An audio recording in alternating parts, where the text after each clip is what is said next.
Okay, this video is a continuation of our February 2023 Costa Rican vacation.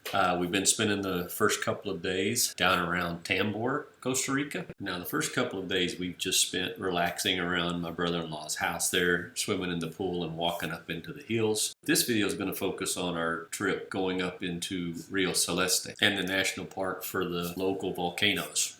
This trip will take us to the north central part of Costa Rica and take about 4 hours, including lunch. At the beginning of our trip, we're going to stop off at the Tambor airport and pick up a friend that was flying in on the little puddle jumper planes. One of the things I really found interesting was the teakwood forests that are growing. They grow wild like this, or maybe they're planted years ago, and they come in and harvest it with trailers and tractors. Now, the trees don't grow very big. This is about harvesting size, so that's why teakwood is generally really small slats and very expensive.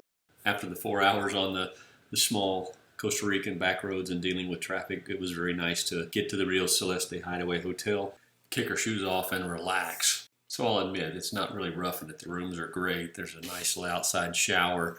It's got a beautiful pool. But if you're ever up that way, it's a great place to stay for a couple of nights. One of the things we really did enjoy was being able to sit out on the balcony and watch the monkeys playing in the trees just outside our room.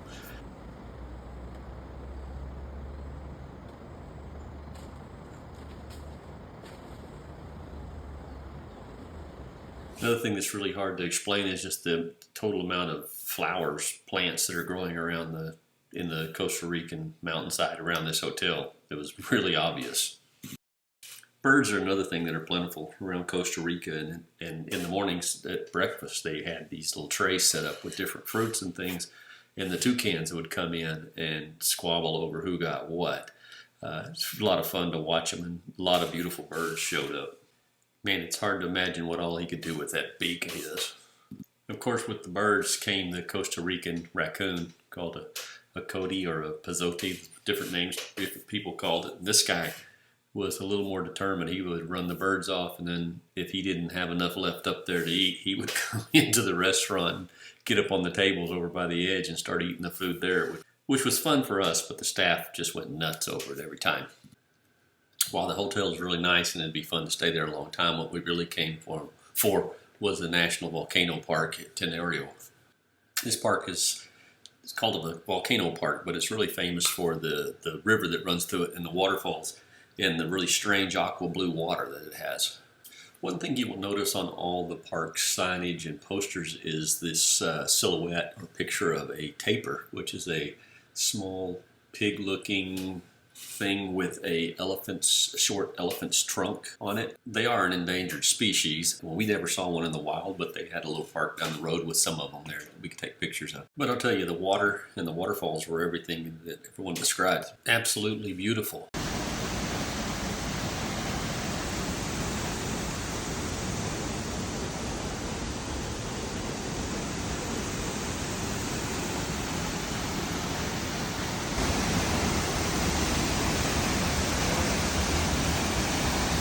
Now, I feel like now would be a good time to call out that the hike in is probably not for those with a medical condition or bad knees.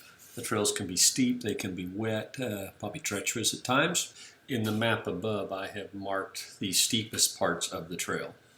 If you're wondering, the walk to the waterfalls is an exertion. You go up and over the hill, but the downhill portion back down to this lagoon where the waterfall runs is very steep, and even though it's steps, and then coming back out is even harder. Not to discourage anyone, because it's definitely worth the walk, but it's a hike over and then back out, so make sure you're in good shape and you got good knees, and take some snacks with you, because the hike takes a few hours and you will burn off breakfast quickly.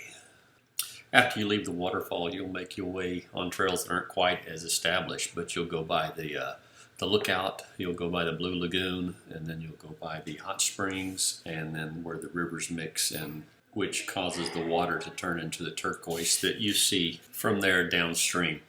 Just FYI, I don't speak Spanish, so this is the best Google translation I could come up with on these signs. I'm sure if I'm wrong, someone will let me know. So the overlook was obscured by clouds, so we didn't get very many good pictures. But after that, we came to the Laguna Azul, or Blue Lagoon. It's not exactly a deserted island with brook shields, but you can see where it gets its name from. After the beautiful still waters of the Blue Lagoon, you come to a place that smells a lot like I imagine hell would smell. The sulfur-infused hot springs of Rio Celeste. Probably a good time to point out that there is no swimming anywhere in the park, and I don't know why you'd want to swim here anyway. The water is extremely hot and it smells really bad. To be fair, at this point we were really thinking about just turning around and going back because it had started to rain and we had run out of water back about the overload. But the river water started to turn blue, and when we came across these really cool suspension bridges that kind of helped us move forward. Now, it's hard to describe the color of blue that the water is, and even the camera footages, you'll notice it changes depending on the camera that took it and the angle.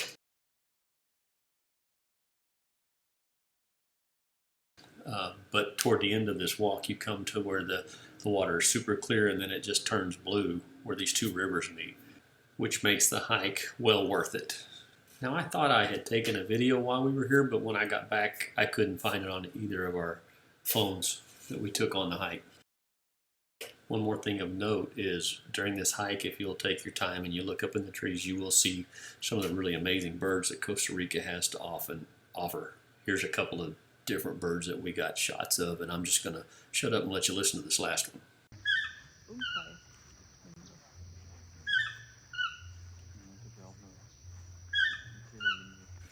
Now, the last thing I want to leave you with is that it's really remarkable how green the foliage is around this river. I don't know if that's part of the chemicals in the water, but it's hard to explain and really hard to capture on film, but it's really, really vibrant when it gets close to the water. Anyway, that's it. Thanks for watching. I hope you've enjoyed this part. We're on to the next one. We're going down to Capos to do some offshore fishing, so that'll be the next video. Thanks for watching.